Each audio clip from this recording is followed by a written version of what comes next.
আপোনালোকে চাই লওক ধুনীয়াকৈ ইয়াত পুৰা ভালকৈ আঁকি থোৱা আছে। মৰ্ণিং, তো ৰাতিপুৱা আকৌ এটা ভিডিঅ' আপোনালোকৰ মাজলৈ আহি গৈছোঁ আৰু আছোঁ তেজপুৰত আহিলোঁ মানে অকণমান কালি আহিলোঁ, অকণমান ইম্পৰ্টেণ্ট কাম অকণমান আছে তেজপুৰ আৰু বহুত দিন অহা নাই। তো আজি ভাবিছোঁ যে আজি দেওবাৰ হৈ গ'ল, কালিও কামটো নহ'ল, আজিও নহয়, সেইকাৰণে আজি অকণমান ভাবিছোঁ অকণমান ঘূৰোঁ। আৰু এইফালে ক'ত গ'ল বাৰু ইয়াক কালি মই ফোন কৰিলোঁ, মই একেলগে যোৰহাটত আছিলোঁ, একেটা ৰুমমেট।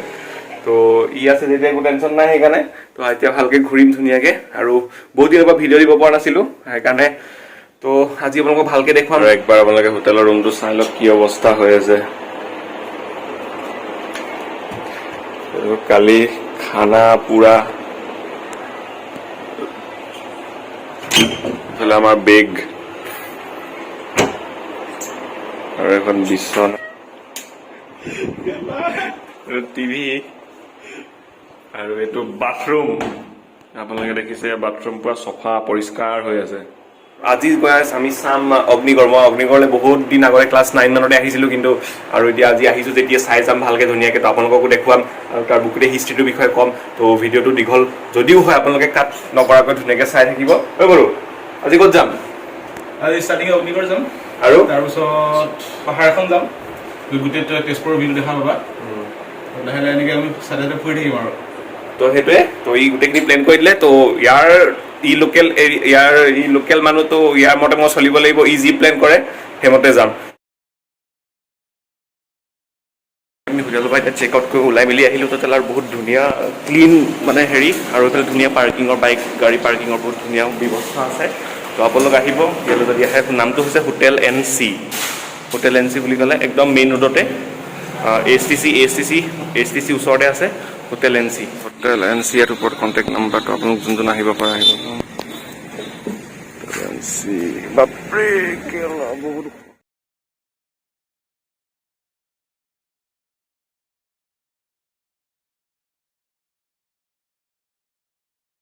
পিছফালে গণেশ ঘাটত বহি আছোঁ। ইয়াত গণেশ ঘাটত ৰৈ আছোঁ। বহুত ঠাণ্ডা হাৱা মাৰি আছে ৰাতিপুৱা সময়ত আৰু গধূলি সময়ত ইয়াত আহিবলৈ বহুত ভাল। তো ইয়াত ধুনীয়াকৈ ইয়াত মানে বহা ব্যৱস্থা কৰি থোৱা আছে এইফালে। আৰু এইফালে আছে গণেশ মন্দিৰ আৰু আগত আছে মন্দিৰটো। আৰু আহোঁ মন চন এই বড়োৱে কৈছে যে ব'লা গণেশ ঘাটত যাওঁ। তো মই আহিছিলোঁ, কিন্তু ইমান ভিতৰৰ ফালে সোমাই অহা নাই। বহুত ভাল লাগে আৰু ঠাণ্ডা পৰিৱেশ হৈ থাকে, মানে পূৰা ধুনীয়া হাৱা মাৰি থাকে। তো এতিয়া 9টা বাজি গ'ল, কিন্তু 9:30মান বজাৰ পৰা খোলাই বুলি কৈছে অগ্নিগড়ৰ এইবিলাক। এতিয়া গৈ চাই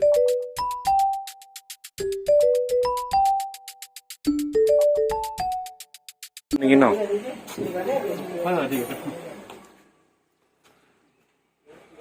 টিকেট কাটি লৈ ল'লোঁ এজনৰ 20 টকাকৈ। এতিয়া ওপৰলৈ উঠি গৈ থাকোঁ। একদম ৰাতিপুৱা আহিছোঁ। টিকেট কাউণ্টাৰৰ মানুহ আহিছে, তো আমি প্ৰথম আৰু ৰাতিপুৱা এতিয়া 9টা 9:30 বজাই নাই, 9:15-20 হৈছে। আৰু আপোনালোকে যিহেতু জানে অগ্নিগড়টো কোনে নিৰ্মাণ কৰিছিলে। অগ্নিগড়টো নিৰ্মাণ কৰিছিলে বাণৰজাই, আৰু বাণৰজা বহুত শিৱ ভক্ত আছিলে। তো ইয়াতে অনিৰুদ্ধক বন্দী কৰি দিছিলে। আপোনালোকে জানে অনিৰুদ্ধ হৈছে শ্ৰীকৃষ্ণৰ নাতিয়েক, আৰু ঊষা আৰু অনিৰুদ্ধ প্ৰেম কাহিনী। তো চিত্ৰলেখা যিগৰাকী ঊষাৰ সখীয়েক আছিলে, তেওঁ অনিৰুদ্ধক তেওঁৰ নিজৰ মায়াৰে ইয়ালৈ আনিছিলে তেজপুৰলৈ। অগ্নিগড়টোৰ ভিতৰত বিয়া কৰাই দিছিলে ঊষা অনিৰুদ্ধৰ। সেই কথাটো গম পোৱাৰ পিছত আৰু অনিৰুদ্ধক বাণৰজাই নাক পাশেৰে বান্ধি থৈছিলে। তো আগত ধুনীয়াকৈ ইয়াৰ মূৰ্তিবিলাক, চবৰে মূৰ্তি ধুনীয়াকৈ মানে বনাই থোৱা আছে।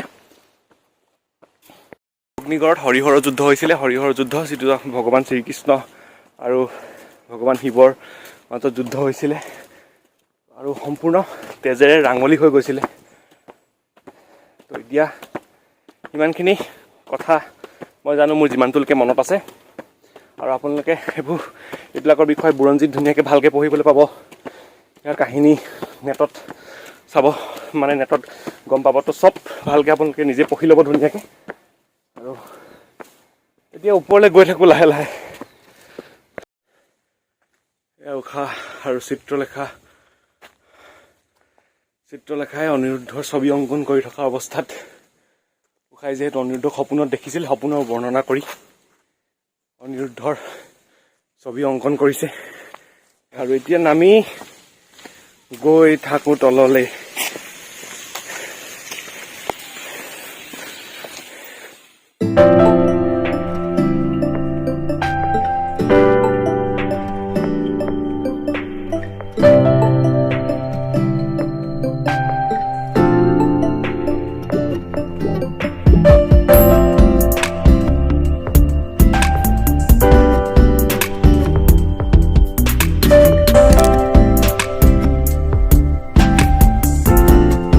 আৰু মোৰ পিছফালে আপোনালোকে চাব পাৰে বানৰজাই নাক পাখেৰে বান্ধিছিলে।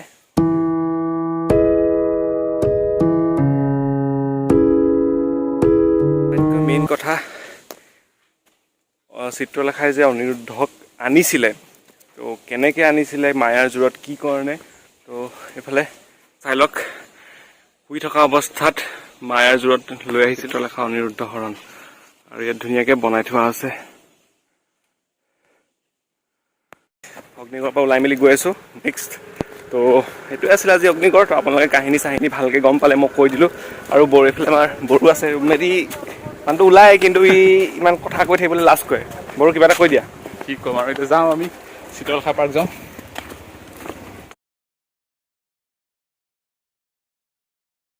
অগ্নিগড়ৰ ওচৰতে লাগি আছে চিত্ৰলেখা উদ্যান। তো এতিয়া চিত্ৰলেখা উদ্যানলৈ আহিছোঁ, এতিয়া ভিতৰলৈ সোমাই যাম। তো বলক আমাৰ লগত। এখন চিত্ৰলেখা উদ্যান ইয়াত লিখা আছে। আৰু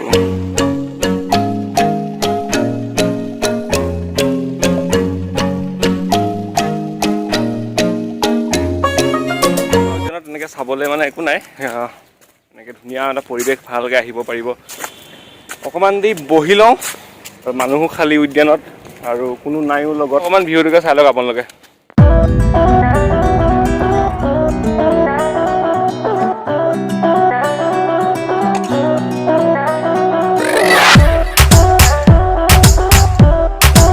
সৰু ঘৰলৈ, ইয়াৰ পৰা আৰু আধা ঘণ্টামান সময় লাগিব। আমি এতিয়া ঘৰৰ পৰা ভাত পানী খাই ওলাই মেলি আহিলোঁ। এতিয়া গৈ আছোঁ এতিয়া সিহঁতৰ ঘৰৰ পৰা, কোৱাৰ্টাৰৰ পৰা ধুনীয়াকৈ। আৰু আপোনালোকে ৰাস্তাটো চাওক, চলমাৰা আৰ্মি কেম্পৰ ভিতৰৰ।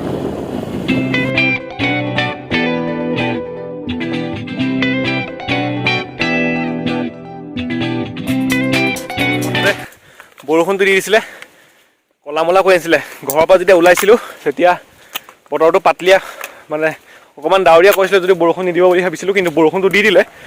এতিয়া আকৌ বৰষুণটো এৰিছে। এতিয়া গৈ আছোঁ, এটা ভিউ পইণ্ট আছে, তাৰ পৰা গোটেই ভালকৈ তেজপুৰখন দেখাব পাৰিব ধুনীয়াকৈ।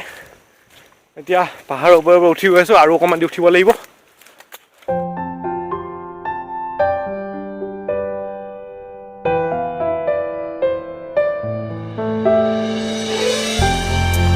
ঠাণ্ডা হাৱা মাৰি আছে, বতৰো ডাৱৰীয়া। সেই পিছফালে এখন তেজপুৰ জেগা, মানে ফুৰিবলৈ আহিবলৈ বহুত ভাল, আৰু বহুত ঠাণ্ডা ঠাণ্ডা পৰিৱেশ, হাই হুলস্থুল নাই, বহুত ধুনীয়া হৈ আছে। খালী পিছফালে গোটেই ডাঙৰ ডাঙৰ শিল, এইবিলাক আপোনালোকে চাই লওক। এতিয়া পূৰা পিছল হৈ আছে, বহুত সাৱধানে যদি আহিব বিচাৰে আহিব পাৰে। আৰু এই পাহাৰটোৰ নাম কি বাৰু? ঔগুৰি পাহাৰ। ঔগুৰি পাহাৰ বুলি কয় বোলে, ঔগুৰি পাহাৰ। তো মই ইমান নাজানো। আৰু পিছফালে এখন ব্ৰহ্মপুত্ৰ নদী, আৰু বহুত ধুনীয়া ভিউ হৈ আছে। আৰু ইতিমধ্যে মই এবাৰ পিছল খাইছিলোঁ শিলত, তো বেছি দেৰি ইয়াত থিয় হৈ থকাটো মোৰ পক্ষে ভালো নহয়। তো বেছি দেৰি নকওঁ, ইয়াৰ পৰা গৈ থাকোঁ সোনকালে, কাৰণ বৰষুণ দিছে। আৰু তো আপোনালোকে দেখিলে ব্ৰহ্মপুত্ৰখন পৰা ধুনীয়াকৈ দেখি থাকে। পাহাৰটোৰ নাম হৈছে ঔগুৰি পাহাৰ। তো আপোনালোকে আহিব, খালি ইয়ালৈ আহোঁতে বহুত সাৱধানে, কাৰণ বহুত পিছল হয়, আৰু শিল চিল আছে, আৰু বহুত পৰিলে একেবাৰে তলত পৰিবগৈ আৰু ডাইৰেক্ট ওপৰত। তো আজিলৈ ভিডিঅ'টো ইমানখিনি আছিলে। আৰু যদি ভিডিঅ' চাই ভাল পালে, তেতিয়াহ'লে কি কৰিব লাগে আপোনালোকে সকলোৱে জানেই, লাইক কমেণ্ট শ্বেয়াৰ আৰু ছাবস্ক্ৰাইব। আৰু সেইটোৱে আছিলে আজি ভিডিঅ'। লগ পাম এটা নতুন ভিডিঅ'লৈ, তেতিয়ালৈকে বাই বাই।